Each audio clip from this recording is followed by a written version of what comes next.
अंजू अपना स्थान ग्रहण ना करे, क्योंकि एक बहुत कड़ी मेहनत का मुकुट है, कोई रामलीला का मुकुट नहीं। अंजू का मैं एक बार फिर मंच के माध्यम से, यहाँ उपस्थित लोगों के माध्यम से मैं स्वागत करता हूँ। मेरे जितने भी बड़े यहाँ पर मौजूद हैं उनका, और मेरे छोटे भाई बहन समान यहाँ पे जो स्टूडेंट्स हैं उन सभी का मैं तहे दिल से धन्यवाद बोलना चाहूँगी।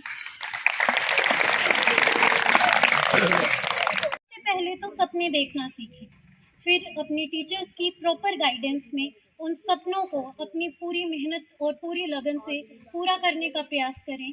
ये सच है कि हम ग्रामीण पृष्ठभूमि से आते हैं और हम सभी की आर्थिक और सामाजिक स्थिति शायद समान नहीं है, लेकिन ऐसे ढेरों एग्जाम्पल्स हैं जहां बहुत विषम परिस्थितियों से निकलकर भी लोगों ने सफलता हासिल की है।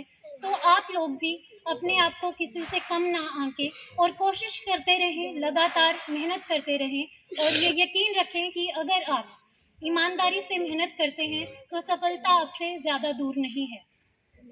और आखिर में मैं यही कहना चाहूँगी कि भविष्य में जब भी मुझे मौका मिलेगा, मैं शब्दों से नहीं बल्कि अपने कार्यों से कोशिश करूँगी कि आप सभी ने जो मुझे मान सम्मान, जो लाड प्यार मुझे दिया है, उसको लौटाने का मैं पूरा प्रयास करूँगी। फिर से मैं सभी का मेरे और मेरे पूरे परिवार की तरफ से आभार व्यक्त करती हूँ। धन्यवाद। आपने एचसीएस की परीक्षा पास की है, तो बेटियां हैं उनको या बहुएं हैं उनको अक्सर ये लगता है कि चूल्हे और दूल्हे तक वो सीमित रहती है, पढ़ाई के अवसर कम मिल पाते हैं, मुख्य रूप से गाँव में। आपने ये सफ़र कैसे तय किया? मेरा शुरुआत से ही मेरे माता पिता ने बहुत सहयोग किया। उन्होंने हमेशा कोशिश की कि मुझे जो भी संसाधन अपनी शिक्षा के लिए चाहिए वो सभी उन्होंने प्रोवाइड करवाए। उनकी हमेशा प्रायोरिटी रही कि मैं सबसे पहले बहुत अच्छे से अपनी एजुकेशन को कंप्लीट करूं और जो भी उन्होंने मेरे लिए सपने देखे हैं और मेरी अपनी गोल्स हैं मैं उनको पूरा करूं। इस पूरे सफ़र के दौरान उन्होंने कभी मुझे निरुत्साहित नहीं होने दिया, डिमोटिवेटेड नहीं होने दिया। तो मैं जो कुछ भी हूँ आज अपने शिक्षकों के योगदान की और अपने परिवार, मेरे माता पिता के सहयोग से ही इस मुकाम पर पहुँची हूँ। और आप सभी के आशीर्वाद का भी बहुत अहम रोल रहा मेरी इस पूरी सफलता के दौरान, और उसके बाद तो और भी ज़्यादा। जब ये खुशियाँ सबने मिलकर सेलिब्रेट की तो ये दुगनी हो गई, तो मैं बहुत खुश हूँ। और सर, ये धारणा रहती है कि जो लड़कियां हैं बेटी क्या पढ़ लिख के डीसी लगेगी, तो ये धारणाएं जो ग्रामीण परिवेश में रहती हैं, इनको कितना आज बदलने की, और आप इनको कितनी चुनौती मानते हैं? जो लोग ये देखते हैं कि बेटी को ज़्यादा पढ़ाने की जरूरत नहीं है, उसे क्या डीसी लगना है? क्या लगती हैं डीसी बेटियाँ? बिल्कुल बेटियां डीसी लगती हैं, उससे तो कहीं ऊंचे पदों पर वो जाती हैं।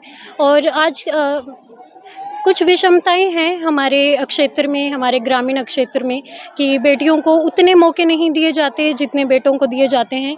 लेकिन एक बेहतर बदलाव कुछ समय से देखने को मिला है। आजकल पेरेंट्स जो हैं वो कोशिश करते हैं कि वो अपने बेटी और बेटों को बराबर के अधिकार दें, बराबर के मौके दें, और वो कोशिश करते हैं कि वो आगे बढ़ें।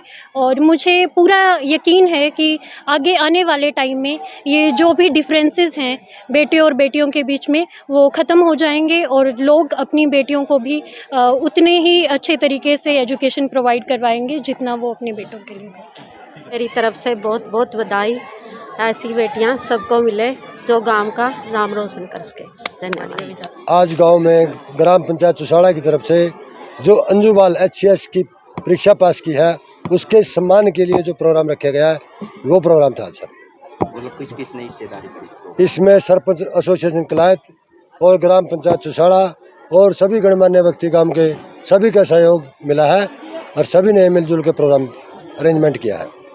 ग्राम पंचायत ने कुछ आगे के लिए भी ठाना है कि भविष्य में अगर बेटियां इसी तरीके से आगे आई तो ग्राम पंचायत का क्या योगदान है? ग्राम पंचायत अगर कोई भी गुड़िया, गांव की लड़की या लड़का ऐसी परीक्षा पास करेगा, आगे बढ़ेगा, उसके सदा के लिए तत्पर है भाई, उसको सम्मान और उसके सहयोग का काम करेगी।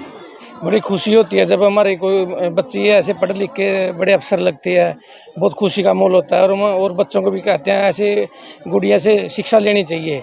पहले लोग कहते थे शहरों के बच्चे बड़े पोस्टों पर जाते हैं, लेकिन अब तो हमारे गांव से भी तहसीलदार लगे 10 साल पहले एक्सपीरियंस के हिसाब से, और उससे पहले भी हमारे खाप में 2-3 IAS है, एक HCS है, और ये गुड़िया अभी जो नई लगी है, इससे और बच्चों को प्रेरणा लेनी चाहिए।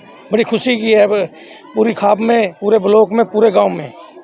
देखिए, सबसे पहले तो बेटी अंजू को मैं शुभकामनाएं देता हूं, जिन्होंने HCS की परीक्षा पास कर 48वां रैंक से अपने माता पिता का, गांव का, खाप का और ज़िला का नाम इन्होंने रोशन किया है। बेटी को बहुत बहुत शुभकामनाएं।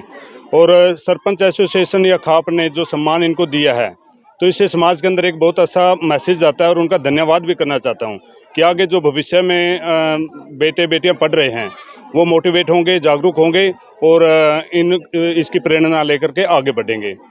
और जितने भी बेटे बेटियां आपके चैनल के माध्यम से मुझे सुन रहे हैं, उनसे एक बात ज़रूर कहना चाहूँगा, जो भी हमने देखा है IPS, IAS कह लीजिए, UPSC का, HCSC का, जो बच्चे एग्ज़ाम पास करते हैं वो बच्चे अपनी पढ़ाई पे, अपने लगन पर, अपने संघर्ष पर विश्वास रखते हैं, न ही कि किसी पाखंडवाद पर। यहाँ पर मैं किसी देवी देवता या किसी धर्म पर टिप्पणी नहीं करना चाहता, लेकिन बच्चों से कहना चाहता हूँ कि शिक्षा एक ऐसा गहना है, जितना आप इसे ग्रहण करेंगे उतना आप चमकेंगे, और जितना भी आप शिक्षा के माध्यम से, ये आपकी एक प्रॉपर्टी है। यदि ऊपर से कोई देवता भी ऊपर से आकर के आपकी प्रॉपर्टी का हिस्सा करे, तो ये आपका प्रॉपर्टी का हिस्सा नहीं कर सकता, मतलब बंटवारा नहीं हो सकता।